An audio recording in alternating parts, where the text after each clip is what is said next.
조금 눈이 그리고 이 꽃은 제가 감사히 잘 받았습니다. 제가 계속 이게 달고 있어요. 그런 주제가 안 됩니다. 지금 우리 이민기 목사님이 저를 너무 과대평가해가지고 너무 그하게 거의 소개를 했습니다. 정직한 목회를 하지도 않았고요. 그 가장으로서 아버지의 역할도 제대로 하지 못한 그런 목회자였습니다. 단지 하나 이제 저 나름대로의 어떤 목회 철학이 있었다고 하면은 딱 하나였습니다. 정직한 목회를 하자. 내 목회 끝나는 그때까지 정직한 목회를 하자. 이 하나만 모토로 삼고 지금까지 이렇게 달려왔습니다. 너무 과대평가를 해준 그 하여튼 감사합니다. 그리고 소개해 주셨듯이 임 목사님하고는 지금 노예는 서로 다르지만은 그 친분을 나눈 지가 근 한 30년 가까이 돼 가는 것 같습니다.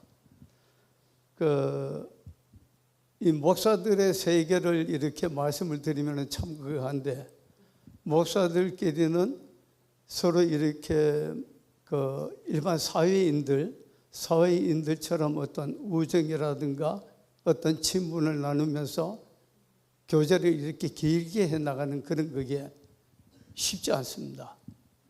쉽지 않은데 그리고 또 더더욱 이민기 목사님은 성품이 좀 온화하잖아요. 아니에요? 성품이 저희들만 그런가요?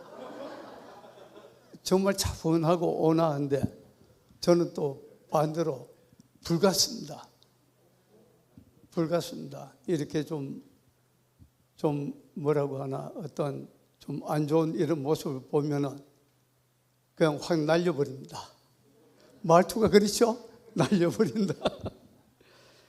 하여튼 제가 임 목사님 그리고 저 뒤에 앉아 계시지만 사모님 사랑을 듬뿍 받고 늘 많은 도움을 이렇게 받고 있습니다. 특히 제가 목회를 할 때 굉장히 어려운 환경에 처해 있을 때가 있었습니다. 오갈 데 없는 애기 엄마를 이렇게 돌봐주다가 모든 걸 다 잃어버렸댔습니다.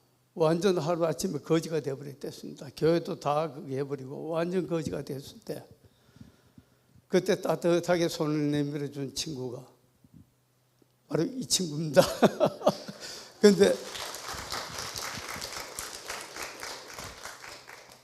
얼굴은 저보다 좀 못하죠? 제가 나은 것 같는데 얼굴은. 그때 제가 이렇게 큰 도움을 받으면서 다시 이렇게 새 힘을 얻으면서 다시 목회를 시작할 수 있게 됐는데 그때 목회를 할 때 새벽 매일 밤마다 철야를 하고 그리고 난 뒤에 새벽 예배를 드리고 아침 새벽 전도를 했습니다. 전도를 할 때 출근하는 많은 사람들을 보게 되죠. 그리고 또 저녁에 또 퇴근 시간 되면 퇴근해 오시는 분들의 어떤 모습을 이렇게 보게 됩니다. 전도를 하면서. 그때 제가 이렇게 그분들의 모습을 보면서 잘 쓰지 못하지만 좀 나름대로의 어떤 글을 이렇게 떠오른 게 있어가지고 한번 적어 놓은 게 있습니다. 제가 그거부터 한번 이렇게 낭독해 드리겠습니다. 아버지의 발걸음. 제목이 아버지의 발걸음입니다. 등에 맨 세상의 무거운 짐 가득 짊어진 축 늘어진 어깨. 피곤에 찌든 아버지의 무거운 발걸음. 새벽 차창에 몸을 싣고 힘겨운 세상을 향해 오늘 또 가족을 위해 발걸음 옮긴다. 아버지의 무거운 발걸음. 고된 일 마치고 집으로 향하는 아버지의 발걸음. 얼굴에는 옅은 미소를 띄었지만 여전히 무거워 보이는 세상 짐을 어깨에 맨 천근만근 무겁디 무거운 아버지의 발걸음. 저의 그때 퇴근해 오시는 그 아버지들의 모습, 어머니들의 모습, 그 모습이 바로 여러분들의 모습이었습니다.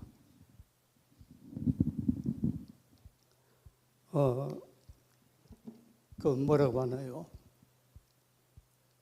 그 여러분들이 선교 헌금, 뭐 구제 헌금, 감사 헌금, 전부 다 이 모든 것들이 바로 여러분들의 피땀이었고 여러분들의 남모르게 흘렀던 그런 눈물이었습니다. 좀 감정이 좀 이렇게 폭받쳐 올라오는데 바로 그때 여러분들이 보내주신 소원, 여러분들이 거기 해주신 그 어떤 정성을 모으고 해서 임 목사님을 통해서 저를 이 자리에 지금 서게 했습니다. 그래 저는 이 꽃을 받을 자격도 안 되고 꽂고 있을 자격도 안 됩니다. 오히려 이 꽃을 제가 여러분들에게 드리고 싶습니다. 그럼 오늘 본문 말씀을 가지고 제목을 이래 잡아봤습니다. 지금 여기 주부에는 듣고 있나요? 열려 있나요? 이래 되어 있는데 여러분들의 이건 소지고 꿈, 비전 여기에 대해서 좀 짧게나마 제가 이 말씀을 올려드릴까 싶습니다. 김인순 씨가 부른 그 위의 꿈이란 노래 아시나요? 그 위의 꿈. 그 위의 꿈을 보면은 그 위가 날 수 있을까요? 날지 못할까요? 날아요? 못 날죠. 날려고 발버둥을 칩니다. 온갖 발버둥을 치는데 날지는 못하죠.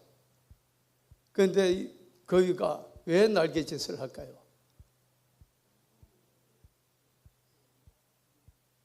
바보 멍청이가 아닌 이상 몇 번 해보고 안 되면 포기해보고 말아버려야지. 뭐 죽자 살자 막 호등대면서 그럴까요? 왜 그럴까요? 꿈이 있기 때문이죠.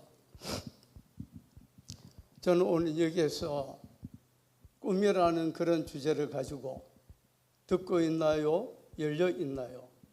이렇게 한번 말씀을 나눠보고 싶습니다. 오늘을 살아가고 있는 이 시대를 가리켜가지고 많은 사람들이 암흑의 시다, 암흑의 시대, 암울한 시대라고 얘기를 합니다. 저는 그 말에 100% 동조하고 동의합니다.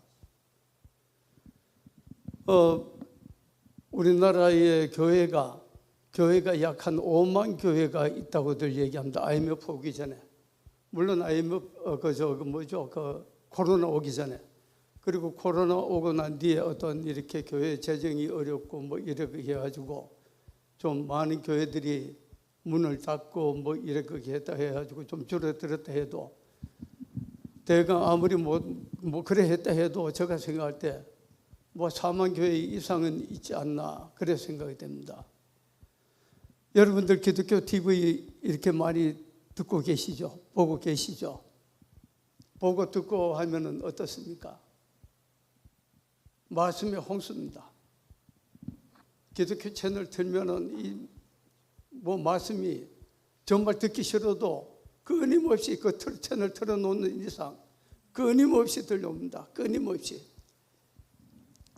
그러면 말씀의 홍수인가요? 말씀의 가뭄일까요? 왜 대답이 없습니까? 홍수주요? 홍수 때 뭐가 제일 부족합니까? 홍수 때 가장 넘쳐나는 게 물입니다. 그런데 가장 아쉬운 게 가장 부족한 게 물입니다. 오늘 본문을 보면 어떻습니까?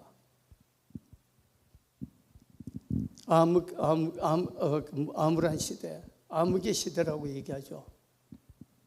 그 시대에 사사가 없었던 것도 아닙니다. 엘리라는 사사가 분명히 살아 있었습니다. 엘리라는 제사장이 있었죠. 즉 종교 지도자입니다. 우리 영적인 지도자라는 얘기죠. 그런데 그 사사를 보면 어떻습니까? 바로 오늘 우리가 살아가고 있는 이 시대하고 비슷하지 않습니까? 말씀의 홍수 시대를 살아가고 있는데 말씀에 우리가 먹어야 될 말씀은 제가 목사인 제가 들어도 좀 뭐라고 얘기해야 되나요? 좀 너무하지 않나? 너무하지 않나? 지금 말씀의 홍수 시대를 살아가고 있는데 말씀의 가뭄의 시대를 살아가고 있지 않는가? 저는 그렇게 생각합니다. 오늘 제가 이 말씀을 준비한 것, 이 아침에 이거 하기 전에 오늘 와서 이렇게 임 목사님 설교하는 것을 제가 잘 들었습니다. 임 목사님은 설교가 폭격기, 그렇죠? 그냥 막 쏟아부었습니다. 막 폭격을 막 가했습니다. 여러분들 은혜 여러분들이 도전 받으시라고 막 쏟아부었습니다. 그런데 오늘 이제 오후 시간에는 폭격만 받으면 가슴에 멍이 듭니다. 그러니까 안도 바다가 잔잔합니다. 안도 바다에 나룻배 하나 띄워놓고 저하고 같이 물놀이 합시다. 잔잔하게. 엘리 제사장이라는 분은 여러분들이 성경 본문 읽어보면서 여러분들 아실 겁니다. 뭘 못하죠? 듣지도 못하고 보지도 못하고 듣지도 보지도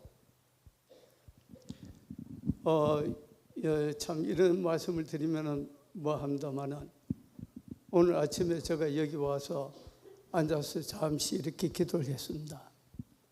기도를 이렇게 하는데 어떤 교회를 가면은 기도가 안 됩니다. 냉랭합니다. 그러면서 저 기도가 중음부언이 되어버립니다. 뭐 한마디로 얘기하면 쓸데없는 소리가 되어버리죠. 중음부언이 됩니다. 그리고 입이 열리진 않습니다. 입이 열리지 않아요. 그런데 오늘 여기 와서 앉아서 잠시 기도하는데 제가 이렇게 기도하고 이렇게 기도를 마쳐야 되겠다 이런 생각을 하고 기도했는데 제가 예상하지 못한 그런 기도를 계속 하게 됐었습니다.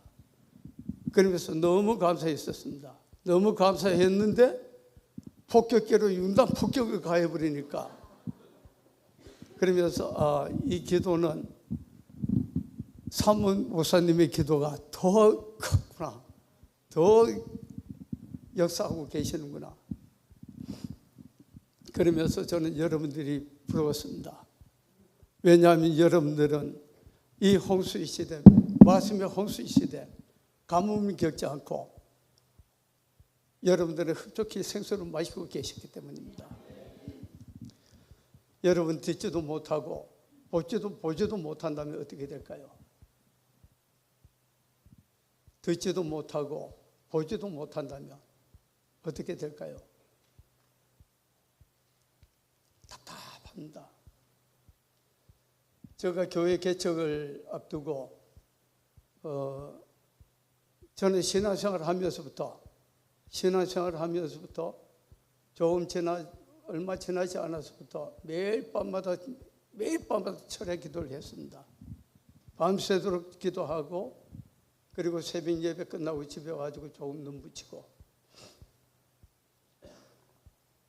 무슨 말씀이 들려와요. 교회 개척을 앞둘 무렵입니다. 약 한 2년 정도를 앞두고 무슨 말씀이 계속 들려와요. 들려오는데 그 말씀이 또 무슨 소리인지 도저히 알아듣지 못합니다. 그럼 어떻게 될까요? 미칩니다. 갈급하고 막 미칩니다. 그런데 또 한편으로는 듣지도 못하고 보지도 못하면 어떻게 될까요? 바보 멍청이가 되어버리는 거죠. 바보 멍청이가 되어버립니다. 오늘 우리가 본문에 보면은 엘리 제사장이라는 제사장이 나오죠. 이 사람의 특징이 뭡니까? 보지도 못하고 듣지도 못하고 결론은 열려있지도 못한다는 거예요. 생각이 뭐 꿈도 없고 비전도 없고 아무것도 없다라는 거예요. 믿음도 없습니다. 그냥 허울만 제사장으로 앉아있을 뿐입니다.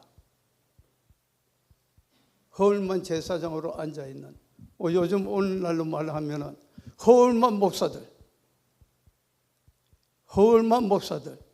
허울만 교회. 여러분들은 행복한 분들입니다. 여러분들은 복받은 분들입니다. 왜냐하면 바로 이 두 분이 살아있는 목사님, 사모님, 살아있는 두 분이기 때문입니다. 영적으로 깨어있는 분들이기 때문입니다. 그래서 저는 굉장히 부럽습니다. 왜냐하면 그분들이 두 분의 어떤 영적인 어떤 그 성령이 역사하시는 그게 이런 얘기를 드리면은 신비주의자 이렇게 생각하실지 모릅니다. 그런데 역동적으로 영적으로 깨어있는 교회, 영적으로 살아있는 교회는 성도들이 살아있습니다. 살아 움직이게 되어 있습니다. 그런데 듣지도 못하고 보지도 못하는 그런 교회들은 어떻게 될까요? 말 그대로 죽어 있습니다. 그러면 성도들은 어떻게 될까요? 성도도 죽어 있습니다. 얼마 전에 후배 목사하고 이런저런 얘기를 하다가 이런 얘기가 나왔습니다. 내가 물어봤습니다. 강대상에 올라가지고 설교하면서 성도들을 이렇게 내려볼 때 성도들의 어떤 영적인 상태를 볼 수 있느냐, 아느냐, 모르느냐 내가 물어봤습니다. 그걸 어떻게 봐요? 그러면서 저보고 목사님은 봅니까? 제가 그 자리에서 그랬습니다. 제가 좀 성격이 강하다 그러죠. 그럼 목회 그만둬. 목회 그만둬 그랬습니다. 그러니까 그 뒤로 연락이 안 와요. 왜 그럴까요? 영적으로 어두워지면은 생각이 달라지고 판단력이 떨어져 버리고 우둔해 버립니다. 육적으로는 살아있고 팔팔하게 날뛰고 돌아다닐지 모르지만은 영적으로는 죽어 있습니다. 죽어 있는 사람이 무슨 생각을 합니까? 무슨 판단을 합니까? 오늘 엘리세 사장을 보십시오. 똑같잖아요. 아들이 성전에서 들어오는 그 어떤 하나님께 드릴 제물, 예물 전부 다 그냥 탈취 자기들이 먼저 그게 해가지고 자기들 그 호의호식을 누리고 하나님과 온갖 만연된 그런 죄를 범하고 있잖아요. 그런데 엘리 제사장은 뭐 어떻게 얘기합니까? 그 소리가 들어오잖아요. 그 모습이 눈으로 그냥 보이잖아요. 그런데 엘리 제사장은 어떻게 합니까? 자기 판단력이 떨어지니까 자기가 영적으로 죽어 있으니까 찍 소리도 못합니다. 아무 소리도 못합니다.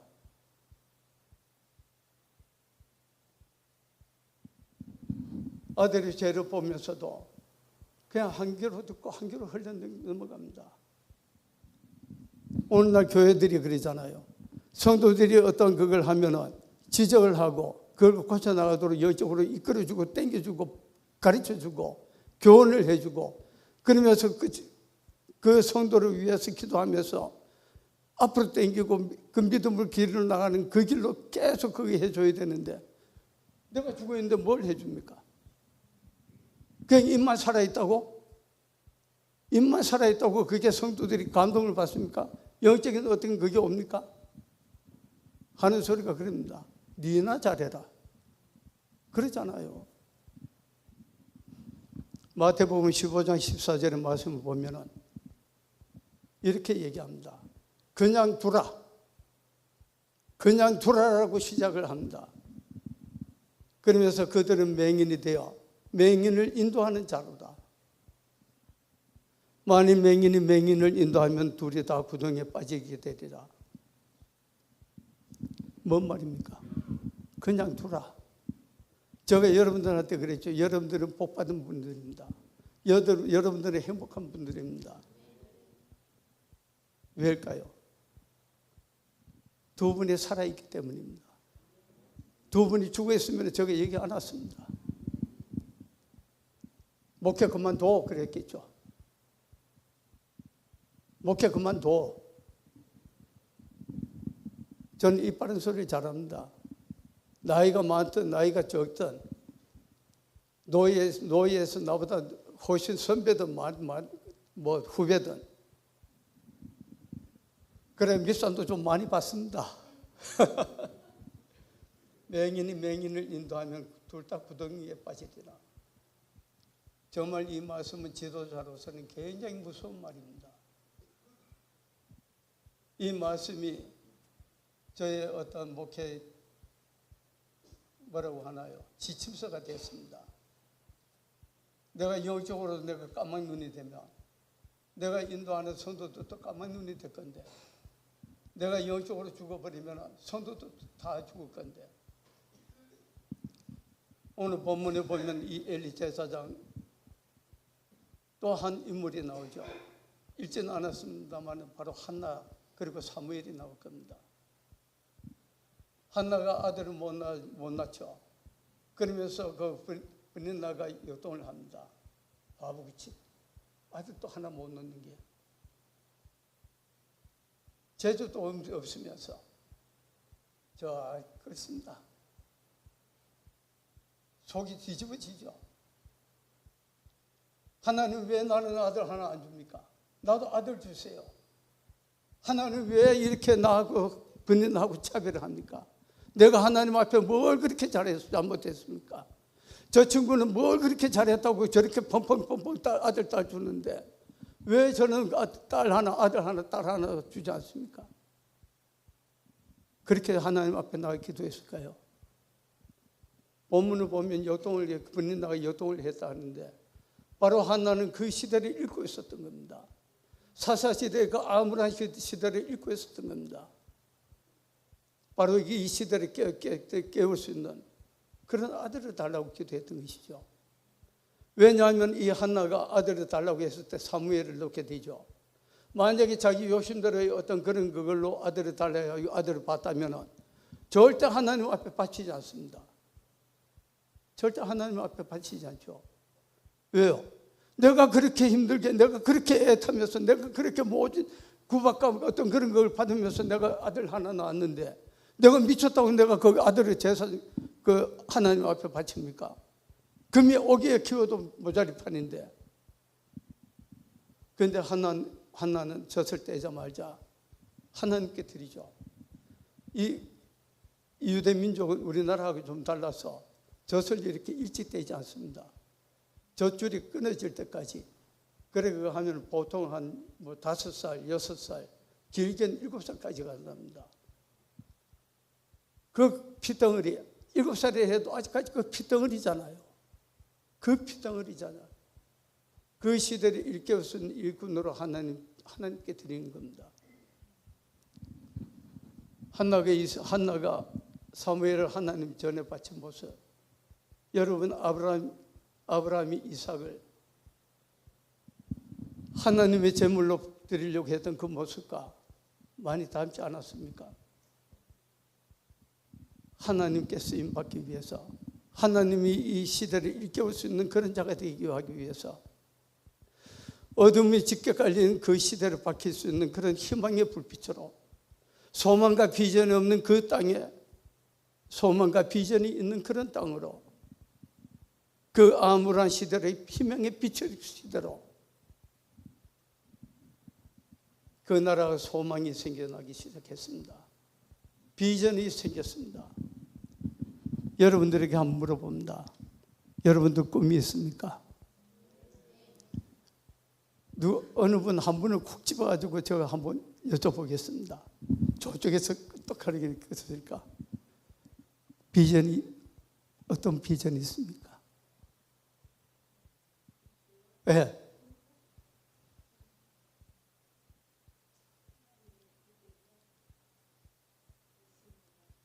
그러니까 어떤 거?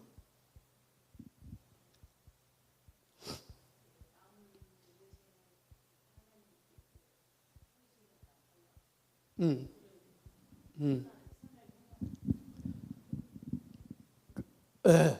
그러면 또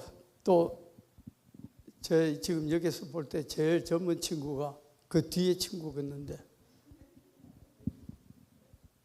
꿈이 뭐예요?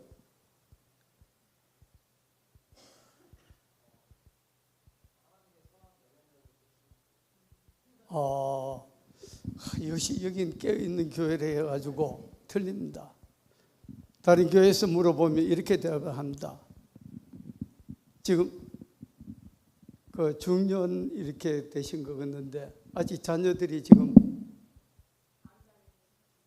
아니 지금 몇 살쯤 됐어요?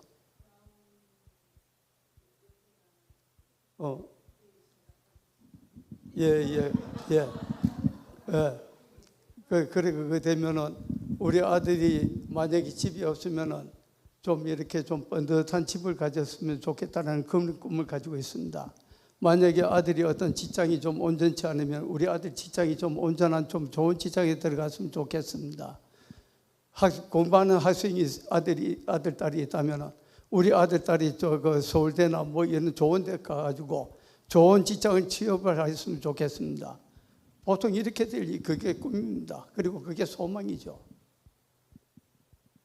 그런데 그건 꿈이 아니고 비전이 아니고 소망일 뿐이고 그건 목표죠. 꿈은 바로 지금 두 분이 얘기하신 겁니다. 남은 인생 하나님의 영광을 위해서 어떻게 헌신하고 쓰임받을 수 있을까? 목표가 하나님 앞에 두는 목표가 있고 그게 꿈입니다. 그게 비전입니다. 그런데 그런 비전을 갖지 못한 사람들은 그냥 목표일 뿐입니다. 우리 아들이 아직 장가 안 갔습니다. 임 목사님 아들하고 나이가 같은데 좋은 배우자 있으면 소개 좀 해 주십시오. 이건 목표입니다. 이건 목표죠. 꿈이 아닙니다. 꿈은 훨씬 더 높은 것을 보게 되게 되죠. 훨씬 더 넓은 걸 보게 되고 높은 걸 보게 되고 바로 한나는 그 비전이 있었던 것이죠. 그 암흑으로 어두워져 있는 그 시대를 일깨울 수 있는 그런 아들을 달라고 했고 그런 아들 하나님이 주셨잖아요. 여러분 갈렙이라는 구약 성경에 나오는 인물 잘 아시죠? 제가 오늘 그 위의 꿈을 자막으로 올려달라고 했댔습니다. 거기가 날지 못하잖아요. 이 갈렙이라는 인물이 바로 그 유대 지역에서는 바로 그 거위와 같은 그런 사람이었습니다. 유다 족속의 대표로 뽑히긴 했지만 이 사람은 유다 족속이 아닙니다. 이방인이에요. 그리고 참 웃기는 게 뭔지 압니까? 성경을 보면 쭉 이름들이 많이 나오잖아요. 그 이름들 보면 우리나라 이렇게 보면은 이름을 짓는데 아들들은 이름을 지어도 그렇게 막 그거 한 이름은 안 지어. 그런데 딸들 이름을 지을 때 보면은 뭐 끝순이, 뭐 말자, 뭐 하여튼 예? 그러니까 옛날 우리 어머니들 시대에 딸들한테는 희한하게 이름을 지어줘. 뭐 하여튼 희한합니다. 그 이스라엘 민족들은 더해. 개가 뭡니까? 갈렙 이름 뜻이 개입니다. 쉽게 얘기하면 자기가 자기 욕을 하고 앉아 있는 거잖아요. 개를 누가 놓습니까? 개 애미가 놓죠. 그 어떻게 자식 이름을 개로 짓습니까? 그러니까 한마디로 얘기하면 별 없는 사람이었습니다. 그 시대에 쓰임도 없고 뭐 누구 하나 이렇게 어떤 뭐랄까 주목을 받고 뭐 이런 인물이 아니었습니다. 오히려 천덕꾸리기라고 봐야죠. 별 볼 일 없는 사람, 진짜 쓰레기 같은 그런 사람이었습니다. 아까 여기 나와서 찬양을 부르시는데 평균 연세가 이래 보니까 앞에 두 번째 계시는 분이 가장 이렇게 연세가 좀 있으신 것 같고 원래가 몇이세요? 80 하나? 아이고 청춘이네. 청춘이에요. 네, 청춘입니다. 자 보세요. 갈렙이 별 볼 일 없는 인간이다 그랬잖아요. 그 나이가 지금 85세입니다. 85세인데 갈렙이 여호수아에게 뭐를 요구합니까? 저 헤브론 산지를 나에게 달라고 합니다. 왜 달라고 했을까요? 오래전에 하나님이 약속하신 그 하나님의 약속, 그 약속이 비전입니다. 그 비전을 붙잡고 있었기 때문에 그 비전을 붙잡고 있었기 때문에 여호수아에게 그 땅을 달라고 요구를 하는 거죠. 이 사람이 기도도 하지 않고 그 시대에 아무런 어떤 비전이 아무 그거 없다면 그런 그 요구를 하고 수 있었을까요? 에이구, 내가 잘못 들었겠지. 내가 그때 뭐 쉬어가지고 그랬겠지. 에이구, 뭐 지금 내 나이가 몇인데. 뭐 요즘 뭐 유행가 가사 중에 내 나이가 어때서 뭐 이래 합디다마는 85세입니다. 85세가 무슨 희망이 있었겠습니까? 무슨 그 비전이 있었겠습니까? 그러나 이 사람은 그 비전을 품고 있었죠. 소망을 품고 있었습니다. 하나님께서 주시는 그 가나안 땅, 그 땅에 들어가서 그 헤브론 땅, 그 험악한 그 땅, 하나님께서 분명히 그 땅을 주신다고 했으니까 아무리 거대한 그 사람들이 지키고 있다 할지라도 하나님께서 하시는 그 땅이면은 우리가 그 땅을 얼마든지 차지할 수 있다. 비전이 있었기 때문입니다. 85세 나이에 무슨 영화를 누리겠습니까? 권사님, 그렇죠? 무슨 영화를 누리겠습니까? 오히려 손가락 씹다 하죠. 자식들은 아버지 제발 좀 이제 그만 좀 하세요. 아버지 연세, 우리 아들내미가 저인데 그럽니다. 뭐 이렇게 밭농사라도 조금 이렇게 지어보려고 그러면 아빠 하지 마세요. 아빠 연세가 몇인데 아직 저는 청춘인데 하지 마세요. 하지 마세요. 무슨 영화를 누리겠다고? 갈렙이 그랬을까요? 정말 자기의 어떤 개인적인 욕심, 개인적인 영화를 누리려고 했을까요? 하나님의 주신 비전, 그 비전을 붙잡고 나가기 때문입니다. 한나의 비전이 있었죠. 갈렙의 비전이 있었죠. 깨어있는 교회, 열려있는 교회, 바로 하나님의 말씀을 들을 수 있었고 하나님의 말씀을 볼 수 있었고, 마수의 홍수 시대에 살고 있지만은 먹을 물이 부족한 그런 시대, 여러분들은 그 흡족히 마시면서, 그리고 또 여러분들에게 정말 감사드리는 부분은 사모님과 목사님이 이끄시는 대로 여러분들은 잘 따라오시고, 아까 주변으로 제가 보면서 깜짝 놀랐습니다. 그러면서 이렇게 한번 둘러봤습니다. 주보에 나온 그 숫자의 어떤 선교지, 선교할 수 없는 그런 숫자입니다. 그 주보에 나와 있는 그 올라와 있는 그 선교지, 그 정도 하려면 이 교회가 차야 됩니다. 꽉 차야 됩니다. 그런데도 여러분들이 정말 여러분들이 먹고 싶은 거 먹지 못하고 쓰고 싶은 거 쓰지 못하면서 정말 하나님의 나라를 위해서 여러분들이 헌신하고 여러분들이 봉사하는 그 모습을 보면서 정말 제가 너무 감사했었습니다. 그러면서 제가 여기서 느낀 점이 바로 그거였습니다. 이 교회는 비전이 있구나. 이 교회는 꿈이 있구나. 그래가지고 제가 먹고 살지 않습니까? 앞으로 더 큰 꿈을 꾸시고 더 큰 비전을 가지시고, 아직도 암흑으로 얼룩진, 암흑으로 어둠으로 가득한 그런 땅들이 너무 많이 있습니다. 여러분들의 그 피땀 흘려가지고 아까 제가 조그만 글 이거 낭독해드렸죠. 바로 여러분들의 그 모습입니다. 여러분들의 그 모습이지만, 여러분들의 그 피땀이지만, 여러분들이 흘린 그 모든 그런 것들이지만 하나님께 아주 귀하게 쓰임받고, 그걸 많다 적다 저거 알지 못합니다. 여러분들의 그 드려진 그 예물, 드려진 여러분들의 기도, 여러분들의 헌신, 여러분들의 봉사가 바로 하나님 나라의 영광을 위해서 귀하고 아름답게 쓰인다는 것, 앞으로 더 큰 꿈을 가지고 더 큰 비전을 가지시고 협력해서 힘차게 그래 나가시기를 저렇게 기도하겠습니다.